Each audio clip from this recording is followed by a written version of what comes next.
सनाई चौघडे मालिकेत आपल्याला असं बघायला मिळतं आहे की आता जयला मिसेस चौधरींच्या बिझनेसच्या पार्टीमध्ये जाण्याचं निमंत्रण आलेलं असतं आणि तिथे जयला जावंच लागणार असतं. परंतु जयला आता प्रश्न पडलेला असतो की जय कोणाला सोबत घेऊन जाईल, कारण की तिथे एकट्याला अलाउड नाही आहे, तर कपलला घेऊन यायचं असतं आणि जयचं तर अजून लग्नच झालेलं नसतं. आणि मग आकाश आणि साक्षी जयला शर्वरीचं नाव सुचवतात. जय आणि शर्वरी खूप छान अशा कॉस्ट्यूममध्ये त्या पार्टीमध्ये पोचतात. शर्वरी तर प्रिन्सेससारखी दिसत असते आणि जय एका प्रिन्ससारखा दिसत असतो.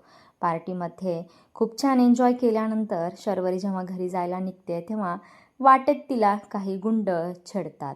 ती प्रचंड घाबरलेली असते आणि तेवढ्यात तिथे जय पोचतो आहे. जय त्याच्या डॅशिंग अंदाजामध्ये त्या सगळ्या गुंडांची धुलाई करतो आहे आणि मग शर्वरी खूप घाबरलेली असल्यामुळे ती जयच्या मिठीत जाऊन रडते आहे. हे सगळं पाहायला तुम्हाला नक्कीच आवडणार आहे.